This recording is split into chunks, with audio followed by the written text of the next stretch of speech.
بسم اللہ الرحمن الرحیم. السلام علیکم ورحمۃ اللہ وبرکاتہ.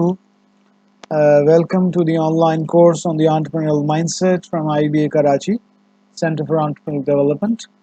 آج کا جو ایک اردو کی ایک ریڈنگ ہے بڑی انٹرسٹنگ، ہم اس کو پڑھیں گے. اور یہ اشفاق احمد صاحب مرحوم اللہ تعالیٰ ان کی مغفرت فرمائے، ان کی ریڈنگ ہے. کئی دہائیاں پہلے، 20-30 سال پہلے یہ لکھی گئی، اور اس کو ہم انڈرسٹینڈ کریں گے. ترقی کا ابلیسی ناچ. ترقی کا مطلب اس میں ڈیولپمنٹ، پروگرس. اشفاق احمد صاحب کہتے ہیں کہ جو ڈیولپمنٹ، پروگرس اور یہ جو اصطلاح استعمال کی جا رہی ہے کہ انسان ترقی یافتہ ہو گیا اور ٹیکنالوجی اور اسباب دنیا میں اضافہ ہو گیا، تو اس سے انسان میں بڑی ترقی اور اس میں بڑا اس کے اندر عروج آیا. تو کہہ رہے کہ اس کا ایک دوسرا پہلو ہے جس کے نتیجے میں شیطانی اور ابلیسی اس کے اندر چیزوں میں بھی اضافہ ہوا، اور وہ یہ جو ترقی ہے یہ شیطانی اثرات سے متاثر ہو کر کیسے ناچ رہی ہے.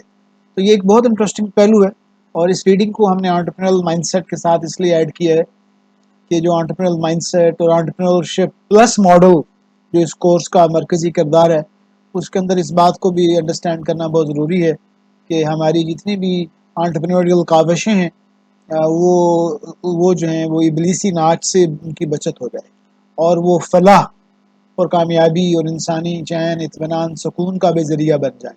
تو اس لیے یہ ریڈنگ بہت امپورٹنٹ ہے، اس کو ہم نے اس کورس کا حصہ بنایا ہے. وی آر تھینکفل ٹو مرحوم اشفاق احمد صاحب. تو یہ کہانی جو ہے اس کے کچھ ایکسپرٹس ہم نے ان کے لیے ہیں، باقی ہم پکچرز کے ذریعے بھی انشاءاللہ سمجھانے کی کوشش کریں گے. تو اشفاق احمد صاحب اس آرٹیکل کے درمیان یہ کہتے ہیں کہ مجھے اپنے ایک امیر دوست کے ساتھ کاروں کے ایک بڑے شو روم میں جانے کا اتفاق ہوا. شو روم کے مالک نے کار کا ایک ماڈل دکھاتے ہوئے کہا، یہ تو بعد میں آئے گا لیکن ہم نے مخصوص گاہکوں کے لیے پہلے سے ایک منگوا لیا ہے. انہوں نے بتایا کہ اس ماڈل میں پہلے کی بنسبت کافی تبدیلیاں کی گئی اور یہ کمال کی گاڑی بنی. تو میں نے استفسار کیا کہ پچھلے سال کی گاڑی میں کیا کچھ خرابیاں تھیں جو آپ نے دور کر دیں؟ وہ خرابیوں کے ساتھ چلتی رہی؟ اس میں کیا اتنے نقائص تھے جو آپ نے دور کر دیے؟ وہ کہنے لگے، نہیں اشفاق صاحب، یہ بات نہیں ہے. ہم کوشش کرتے رہتے ہیں کہ جدت، انوویشن آتی رہے اور اچھی باسہولت تبدیلی ہوتی رہے. تو یہ سن کر میرا دماغ پیچھے کی طرف چل پڑا اور مجھے یہ خیال آنے لگا کہ ہر نئی چیز، ہر پیچیدہ چیز، ہر مختلف شے یقیناً بہتر نہیں ہوتی. تو ہمارا جو کورس ہے وہ تو انوویشن اور انٹرپرینورشپ پہ کام کرتا ہے. تو اشفاق صاحب ایک بہت انٹرسٹنگ پہلو لے کر آئے ہیں کہ ہر نئی چیز، ہر پیچیدہ چیز، ہر مختلف شے یقیناً بہتر نہیں ہوتی. تو اس موضوع کے اوپر پورا آرٹیکل چلے گا. اس مرتبہ میری سالگرہ پر میری بیوی نے مجھے کافی پرکولیٹر، کافی بنانے کی مشین لے کر دی، اور خریدنے کے بعد گھر اس قدر خوش آئیں کہ بتا نہیں سکتا. کہنے لگیں بڑے عرصے سے اس کی تلاش تھی، یہ بالکل آپ کی پسند ہے اور آپ کو اٹلی کی یاد دلاتا رہے گا. آپ اس میں کافی بنایا کریں. وہ بالکل نیا تھا، اس میں پلاسٹک کا استعمال زیادہ تھا لیکن پیندہ کمزور تھا اور وزن زیادہ، اور دوسرا اس کی بجلی کے پلگ تک جانے والی تار بھی چھوٹی تھی. تو یہ تھوڑا سا ایک ہم نے کافی پرکولیٹر کی پکچر لگائی ہے ٹو انڈرسٹینڈ کرنے کے لیے یہ کافی بنانے کی مشین ہے. ایک اشفاق صاحب کہتے ہیں میں نے ان کا دل تو خراب نہیں کرنا چاہتا تھا، اور میں نے کہا ہاں یہ اچھا ہے، لیکن فی الحال میں پرانے پرکولیٹر سے ہی کافی بناتا رہوں گا. جب وہ چلی گئیں تو اس وقت میں نے کہا یا اللہ، میں نے اللہ سے دعا کی جو میری دعاؤں میں اب بھی شامل ہے، مجھے وہ صلاحیت اور استطاعت عطا فرما کہ اگر تو نئی چیز اور طرح نو کی کوئی اختراع، طرح نو انوویشن کی کوئی قسم جو ہے، اگر تو بنی نوع انسان کے لیے بہتر ہو اور تیری بھی پسند کی ہو. Look at this. اگر تو انسانوں کے لیے بہتر ہو اور اللہ سبحانہ و تعالیٰ کی پسند کی ہو تو وہ تو میں اختیار کروں، لیکن صرف اس وجہ سے کہ چونکہ یہ نئی ہے، کیونکہ لوگوں کا گھیرا اس کے گرد تنگ ہوتا جا رہا ہے، کیونکہ یہ توجہ طلب ہے، تو اس لیے میں اس سے دور رہوں. Look at this. چنانچہ یہ بات میرے دل میں اتر گئی اور میں پروگرس کے بارے میں سوچتا رہا کہ ترقی جس کے پیچھے ہم سارے بھاگتے پھرتے ہیں اور جس کے بارے میں جگہ جگہ، گھروں میں اور گھروں سے باہر، محلوں، شہروں، حکومتوں اور اس کے متعلق ترقی کی جانب ایک بڑی دوڑ جاری ہے. اس دوڑ سے مجھے ڈر لگتا ہے کہ حاصل تو اس سے کچھ بھی نہیں ہوگا، کیونکہ ترقی اور فلاح میں بڑا فرق ہے. تو آج کا جو ڈسکشن ہے وہ یہ ہے کہ ترقی اور فلاح میں فرق کیا ہے. Can they work together? میں اور میرا معاشرہ، میرے اہل و عیال، میرے بال بچے فلاح کی طرف جائیں تو میں ان کے ساتھ ہوں، خالی ترقی نہ کریں تو اس کے ساتھ ایڈ آن ہو جائے. تو اس وقت ہم یہ اس ٹاپک میں اندر میں دیکھ رہے ہیں کہ پوری دنیا ترقی کی طرف اس کا رجحان ہے، اور ہمیں جو ہے فلاح کا جو پہلو ہے اس کو دیکھنا ہے. اس کے بارے میں مزید آگے چلتے ہیں. تو اشفاق صاحب کہتے ہیں کہ بڑی غور طلب بات ہے کہ کیا ہم ترقی کے پیچھے بھاگیں یا فلاح کی، اور اپنی جھولیاں فلاح کی طرف پھیلائیں. تو ایک واقعہ وہ اس میں اس کی طرف روشنی ڈالتے ہیں کہ گجرانوالہ جو لاہور کے قریب ہے، وہاں کے ایک ایڈلٹ ایجوکیشن سینٹر میں وہاں پر ایک سکول ہے، تو وہاں پر ان کے جانے کا اتفاق ہوا. وہاں کسان، زمیندار، گاڑی بان تعلیم حاصل کر رہے تھے، اور اس بات پر بڑے خوش تھے کہ چونکہ انہوں نے تعلیم حاصل کر لی ہے اور فقروں اور ہندسوں سے شناسا ہو گئے ہیں، اس لیے اب انہوں نے ترقی کر لی. تو نمبرز، گریڈز کو انہوں نے ریلیٹ کیا ترقی کے ساتھ. چنانچہ وہاں ایک مضبوط اور ہنسمکھ گاڑی بان، ٹانگے والا، گاڑی چلانے والا. تو میں نے کہا کیوں جناب گاڑی بان صاحب، آپ نے علم حاصل کر لیا؟ کہنے لگا ہاں جی میں نے علم حاصل کر لیا. میں نے کہا اب آپ پڑھ لکھ سکتے ہیں؟ کہنے لگے لکھنے کی تو مجھے پریکٹس نہیں، البتہ میں پڑھ ضرور لیتا ہوں. کہنے لگے میں جب سڑک پر سے گزرتا ہوں تو جو سنگ میل، جو مائل سٹون آتا ہے، میں اسے پڑھنے کی صلاحیت رکھتا ہوں. میں نے اس سے پوچھا اس سنگ میل پر کیا کچھ لکھا ہوتا ہے؟ کہنے لگا میں ہر سنگ میل پر یہ تو پڑھ لیتا ہوں کہ 80 یا 70 میل، یہ تو میں پڑھ لوں گا کتنے میل، لیکن کس طرف کا ہے اس کا نہیں مجھے پتہ چلتا. پنڈی سے لاہور کا ہے یا قصور سے لاہور کا ہے، ملتان سے لاہور کا ہے، یہ مجھے پتہ نہیں چلتا. ہاں جی. تو اشفاق صاحب کہتے ہیں یہ اس کے باوجود وہ یہ کہہ رہا تھا کہ میں ترقی یافتہ ہو گیا ہوں اور میں نے ترقی کر لی ہے. میں اس پر کافی حد تک سوچتا اور غور کرتا رہتا ہوں کہ اے اللہ، اے میرے اللہ، کیا ہم ہر نئی شے کو، ہر ماڈرن چیز کو اپنا لیں؟ میں نے دعا کی یا اللہ میں تجھ سے اس بات کا آرزو مند ہوں کہ کچھ پرانی چیزیں ہیں میں ان کا ساتھ دیتا رہوں، پرانی زمین، پرانے چاند ستارے. اے اللہ پرانے دین کے ساتھ وابستہ رہوں. وہ خدایا میری بیوی سے جو 38 سال پرانی شادی ہے وہ بھی پرانی ہی رہے اور اسی طرح چلتی رہے. تو اشفاق صاحب کہتے ہیں کہ میری ان باتوں سے مجھ پر لوگ ہنسیں گے اور دقیانوس انسان سمجھیں گے، فنڈامنٹلسٹ بنیاد پر سمجھیں گے، لیکن میں کوشش کر کے، جرت کر کے بہت ساری پرانی چیزوں کے ساتھ وابستہ رہتا ہوں اور انہیں چاہتا ہوں، اور کچھ نئی چیزیں جو میری زندگی میں داخل ہو کر میرے پہلوؤں سے ہو کر گزر رہی ہیں، ان میں جو ٹھیک اور مناسب ہیں اور جو مجھے فلاح کی طرف لے جاتی ہوں. اور فلاح کا ڈائریکشن کیا ہے کہ وہ انسانوں کے فائدے کی بھی ہوں اور اللہ سبحانہ و تعالیٰ کو پسند بھی ہوں. میں ان کی طرف مائل ہونا چاہتا ہوں، اور مجھے یہ یقین ہے کہ خدا میری دعا یقیناً قبول کر لے گا. تو کیا خوبصورت انداز ہے. اس کے بعد اشفاق صاحب کہتے ہیں کہ کیا واقعی دنیا میں چینجز آ رہی ہیں، اور کیا واقعی دنیا میں انقلاب، جو مینجمنٹ سائنس میں ہم جو آرٹیکلس پڑھتے ہیں وہ کہاں سے شروع ہوتے ہیں؟ The contemporary world is embracing and facing continuous change. کہ عصر حاضر کا زمانہ یہ زمانہ مستقل تبدیلی کی حالت میں. تو اس میں تبدیلی ہے لیکن بہت ساری چیزیں ہیں جو چینج نہیں بھی ہوئی. مثال کے طور پر جو کنگھی ہے یہ 1000 سال 10,000 سال پہلے پرانی کی کنگھی ہے. ہماری سلائی کی مشین پرانی ہے، ہمارا چمچہ، ہمارا فورک، اور ہمارا بٹن جو ہے 100 سال پہلے بھی یہی بٹن تھا. ہمارے کپڑے سینے کا انداز، ہمارے کھانے کا انداز، ہمارے سلائی مشین، ہمارا بائسیکل، یہ 4 اسٹروک انجن. تو یہ چیزیں تو یہ تو وہی چلی آ رہی ہیں. تو اشفاق صاحب اس پر غور کرتے ہیں کہ کیا واقعی کوئی تبدیلی آئی ہے.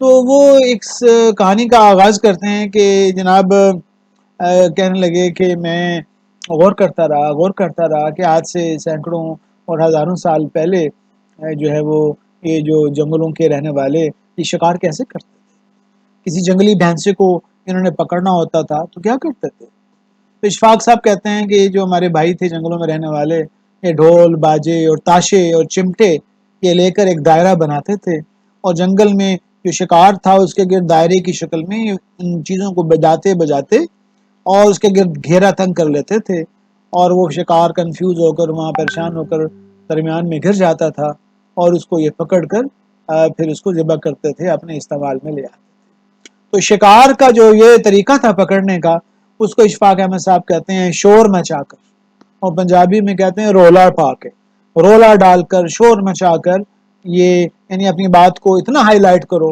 اور اپنی بات کا اتنا شور مچاؤ، اور جی وہ بقول گوئبلز کے اتنا شور مچاؤ اور اتنا جھوٹ بولو کہ وہ سچ بن جائے۔ تو اس طرح یہ شکار کو پکڑتے تھے۔ تو اشفاق صاحب کہتے ہیں کہ جناب میں ایک دن لاہور میں کہیں سے گزرا تو میں نے وہاں پر ایک لکس کا اور ایک کا صابن کا اشتہار دیکھا، جس پہ لکھا ہوا تھا کہ فلمی ستاروں کے حسن کا دامن، اور یہ صابن کا اشتہار تھا۔ تو وہ کہنے لگے کہ مجھے اچانک میرا خیال اس طرف چلا گیا کہ کیا تبدیلی آئی، پہلے بھی لوگ جو ہیں شور مچا کر اور رولا ڈال کر اور جناب چیزوں کو ایگزیجریٹ کر کے جناب اپنے پکڑ لیتے تھے، اور اب اس زمانے میں یہ تبدیلی آئی ہے، یہ پڑھے لکھے لوگ اور یہ صاحبان قلم اور یونیورسٹیوں والے یہ اتنا شور مچاتے ہیں اور ایسی تصویریں اور ایسی اشتہار بناتے ہیں، اور لوگوں کے دلوں اور دماغوں کو معاف کر کے جو چیز ان کی ضرورت کی نہیں ہوتی، جو ان کی ایک لگژری ہوتی ہے، جس کے بغیر بھی گزارا ہو رہا ہوتا ہے، وہ ان کو بیچ دیتے ہیں، اور وہ آدمی اپنی سیونگز خرچ کر دیتا ہے، اور بعد میں واپس میں لڑتے بھی پھرتے ہیں کہ آپ نے یہ چیز کیوں لے لی، یہ تو ہماری ضرورت کی نہیں تھی۔ تو وہ یہ کہہ رہے تھے کہ شکار کے زمانے میں کیا تبدیلی آئی ہے، بس شکار کا انداز بدلا ہے، ابھی بھی شکار ہو رہا ہے، ابھی بھی شور مچایا جا رہا ہے، ابھی بھی رولا ڈالا جا رہا ہے۔ اور اشفاق صاحب کہتے ہیں کہ جناب پھر ایک اور تھیم کی طرف چل پڑتے ہیں کہ جناب اس زمانے میں یہ دیکھیں ابھی چند سو سال پہلے، اور یہ لوگوں کو انسانوں کو بیچا جاتا تھا، اور انسانوں کو کی بولیاں لگتی تھی، اور یہی ریاست متحدہ امریکہ میں اور ایسٹ کوسٹ کے اوپر باسٹن میں اور ان شہروں میں انسانوں کو سٹیج پر کھڑا کر کے ان افریقہ سے آنے والے لوگوں کو کی جانوروں کی طرح بولی لگتی تھی، اور ان کی زیادہ قیمت دینے والوں کو کہ وہ حوالے کر دیے جاتے تھے، اور ان کے جیسے ہم بکروں کو اور قربانی کے قریب گائے بھینسوں کو دیکھتے ہیں، ان کے دان کان ان کو میجر کرتے تھے، اور ان کی انسپیکشن ہوتی تھی، اور یہ دیکھے انسپیکشن اور سیل آف نیگرو جو ہے نا، ان کو نیگرو کہتے تھے، اور تضحیق امیز الفاظ یوز کرتے تھے۔ ان کو افریقہ کے جنگلوں سے پکڑ کر ان کو کشتیوں میں بڑے ہی اذیت ناک طریقے سے اور جانوروں بھیڑ بکریوں کی طرح ان کو یہ افریقہ کے ویسٹ کوسٹ سے امریکہ کے ایسٹ کوسٹ، یہ افریقہ ہے تو یہ جناب یونائٹڈ اسٹیٹس، یہاں سے ان جگہوں سے پکڑ کر ان کو شپ کے ذریعے یہاں لاتے تھے، اور بھیڑ بکروں کی طرح تو یہاں پر یہ افریقہ کے اس ساحل سے ان علاقوں سے پٹیوں سے یہ لوگوں کو پکڑتے تھے۔ ہاں جی، تو اشفاق صاحب کہتے ہیں کہ جناب یہ انسانوں کو پکڑنے کا جو انداز تھا جنگلوں سے اور ان کو خاندانوں سے علاقوں سے، اور پھر یہاں پر منڈیوں میں ان کو بیچتے تھے، تو یہ ایک طریقہ تھا جس میں انسانوں کو بیچا جاتا تھا۔ تو اشفاق صاحب کہتے ہیں کہ ایک دفعہ میں ایک انٹرویو پینل میں تھا اور لاہور میں، اور میں اس انٹرویو پینل میں لوگوں کا انٹرویو کر رہا تھا، تو بیچ میں مجھے کوئی ملنے آیا، اور تھوڑی دیر کے لیے میں باہر نکلا، اور باہر نکل کر میں نے دیکھا کہ بہت سارے لوگ جو انٹرویو دینے کے لیے آئے ہیں وہ بیٹھے ہیں، اور وہ بے چین ہیں اور اضطرار ہیں، اور وہاں پر جو آدمی ایک انٹرویو دے کر آیا ہے اس کے گرد سب لوگوں کا جھمگٹا لگا ہے، اور وہ ان سے پوچھ رہے ہیں کہ جناب یہ بتائیے کیا سوال پوچھے گے۔ اشفاق صاحب کہتے ہیں میں ان کو دیکھتا رہا، ان کی بے چینی، ان کا اضطراب، اور اس کو دیکھتے ہوئے مجھے جو ہے نا یہ خیال آیا کہ میں حیران ہوتا رہا۔ آپ ان کی حیرانی سنیں اور ان کے الفاظ کا۔ میں حیران ہوتا رہا کہ اگلے زمانے میں تو لونڈی اور غلام بیچنے کے لیے منڈی میں باہر سے لایا کرتے تھے، آج جب ترقی یافتہ دور ہے اور چیزیں تبدیل ہو گئی ہیں کہ نوجوان لڑکے اور لڑکیاں خود اپنے آپ کو بیچنے اور غلام بنانے کے لیے یہاں تشریف لائے ہیں، اور چیخیں مار مار کر اور تڑپ تڑپ کر اپنے آپ کو، اپنی ذات کو، وجود کو، جسم و ذہن اور روح کو فروخت کرنے آئے ہیں، اور جب انٹرویو میں ہمارے سامنے حاضر ہوتے ہیں اور کہتے ہیں سر میں نے یہ کمال کا کام کیا ہے، میرے پاس یہ سرٹیفکیٹ ہے، یہ میرے پاس سرٹیفکیٹ ہے، میرے پرانے مالک کا جس میں لکھا ہے کہ جناب اس سے اچھا غلام اور کوئی نہیں، اور یہ لونڈی اتنے سال تک خدمت گزار رہی ہے اور اس کی کارکردگی بہت اچھی ہے، اور سر اب آپ خدا کے واسطے ہمیں رکھ لیں اور ہم خود کو آپ کے سامنے پیش کرتے ہیں۔ میں سوچتا ہوں کیا وقت بدل گیا ہے، کیا انسان ترقی کر گیا ہے، کیا آپ اور میں اس کو ترقی کہیں گے کہ کسی معیشت کے بوجھ تلے، کسی اقتصادی وزن تلے ہم اپنے آپ کو خود بیچنے پر مجبور ہو گئے ہیں، اپنی اولاد کو لے جا کر یہ کہتے ہیں جناب اس کو رکھ لو، جناب اس کو رکھ لو، اس کو لے لو اور ہمارے ساتھ سودا کرو کہ اس کو غلامی اور اس کو لونڈی گیری کے کتنے پیسے ملتے ہیں۔ تو یہ جو الفاظ کا چناؤ ہے اس کو آپ دیکھیے، یہ ایک سوچ ہے اور ایک مختلف نوعیت کی سوچ کی بات ہے، آپ اس پر غور کیجئے اور مجھے بالکل منع کیجئے کہ خدا کے واسطے ایسی سوچ آئندہ میرے ذہن میں نہ آیا کرے، کیونکہ یہ کچھ خوشگوار سوچ نہیں۔ کیا انسان اس کام کے لیے بنا ہے؟ ان کے الفاظ سنیں، کیا انسان اس کام کے لیے بنا ہے کہ وہ محنت مشقت اور تردد کرے، محنت مشقت اور تردد کرے اور پھر خود کو ایک پیکٹ میں لپیٹ کر اس میں خوبصورت پیکنگ کر کے پیش کرے کہ میں فروخت کے لیے تیار ہوں، اپنے آپ کو پیکٹ بنائے۔ اور یہ اشفاق صاحب کہتے ہیں کہ دیکھیں نا یہ سی ویز بناتے ہیں، اس میں گوٹا لگانا، اپنے آپ کو ہائی لائٹ کرنا، پروجیکٹ کرنا اور اپنی خوبیوں کو یہاں سے بھی گزرے 2 دن کے لیے وہاں سے بھی کورس کر لیا تو ہر گزرنے والے چیز کو سی وی کے اندر ڈال دینا، گوٹا لگانا۔ ہاں جی، تو اشفاق صاحب کہتے ہیں یہ ایسی باتیں ہیں جو نظر کے آگے سے گزرتی رہتی ہیں، اور پھر یہ خیال کرنا اور یہ سوچنا کہ انسان بہت برتر ہو گیا ہے، انسان بہت بہتر ہو گیا ہے، بہت ڈیولپ کر گیا ہے۔ برتر تو وہ لوگ ہوتے ہیں جو اپنے ارد گرد کے گرے پڑے لوگوں کو سہارا دے کر اپنے ساتھ بٹھانے کی کوشش کرتے ہیں۔ ارے برتر تو وہ لوگ ہوتے ہیں جو اپنے ارد گرد کے گرے پڑے لوگوں کو سہارا دے کر اپنے ساتھ بٹھانے کی کوشش کرتے ہیں، اور وہی قومیں مضبوط اور طاقتور ہوتی ہیں جو تفریق مٹا دیتی ہیں۔ دولت، عزت، اولاد، یہ سب خدا تعالیٰ کی طرف سے عطا کردہ چیزیں ہوتی ہیں۔ دولت، عزت، اولاد یہ سب خدا تعالیٰ کی طرف سے عطا کردہ چیزیں ہوتی ہیں، لیکن عزت نفس لوٹانے میں اور لوگوں کو برابری عطا کرنے میں یہ تو وہ عمل ہے جو ہمارے کرنے کا ہے، اور اس سے ہم پیچھے ہٹتے جاتے ہیں اور اپنی ہی ذات کو معتبر کرتے جاتے ہیں۔ اللہ اکبر۔ ہاں جی، تو اشفاق صاحب اس ریڈنگ کی آخر کی طرف آ کر کہتے ہیں کہ ہم ایک دن بابا جی کے ڈیرے پر بیٹھے ہوئے تھے، ایک آدمی گھسٹتا بسٹتا اور دونوں ہاتھوں سے لکڑی کے کرچے سے گھسٹتا بیٹھتا ہوا پہنچا۔ تو اشفاق صاحب کہتے ہیں کہ ہمارے اپنے بابا جی سے بڑی فرینکنس تھی، تو ہم نے کہا اگر بابا جی آپ کے اللہ تعالیٰ نے اس کو ڈیزائن کرتے پیدا کرتے وقت نہیں خیال کیا کہ یہ رل جائے گا، اس کے ٹانگ اور بازو صحیح نہیں ہے، یہ رل جائے گا؟ تو جناب بابا جی نے کیا کہا، ہاں جی وہ ٹانگوں سے معذور تھا اور اس نے ہاتھ میں پکڑنے اور وزن ڈالنے کے لیے لکڑی کے 2 چوکٹھے بنوا رکھے تھے۔ وہ بابا جی کو ملنے سلام کرنے آیا تھا، میں وہاں بیٹھا تھا، مجھے بڑی تکلیف ہوئی اور میں نے کہا بابا جی آپ کے خدا نے اس آدمی کے لیے کچھ نہ سوچا؟ دیکھیے دیکھیے دیکھیے یہ نوجوان اچھا صحت مند ہے۔ بابا جی نے ہنس کے کہا سوچا کیوں نہیں سوچا، بلکہ بہت زیادہ سوچا، اور اس آدمی ہی کے لیے تو سوچا۔ میں نے کہا جی کیا سوچا اس آدمی کے لیے؟ کہنے لگے اس کے لیے تم کو پیدا کیا، کتنی بڑی سوچ ہے اللہ کی۔ بابا جی نے کہا اسی کے لیے تو تم کو پیدا کیا، کتنی بڑی سوچ ہے اللہ کی، اب یہ ذمہ داری تمہاری ہے۔ میں نے مسکراتے ہوئے کہا آئندہ ڈیرے پر نہیں آنا، یہ تو ذمہ داریاں ڈال دیتے ہیں۔ دوسروں کے لیے سوچنا تو فلاح کی راہ ہے۔ یہ ترقی جسے ہم ترقی سمجھتے ہیں، یا وہ ترقی جو آپ کے ہمارے ارد گرد ابلیسی ناچ کر رہی ہے اور شیطانی ناچ کر رہی ہے، یا وہ ترقی جو آپ کو خوفناک ہتھیاروں سے سجا رہی ہے، اسے ترقی تو نہیں کہا جا سکتا۔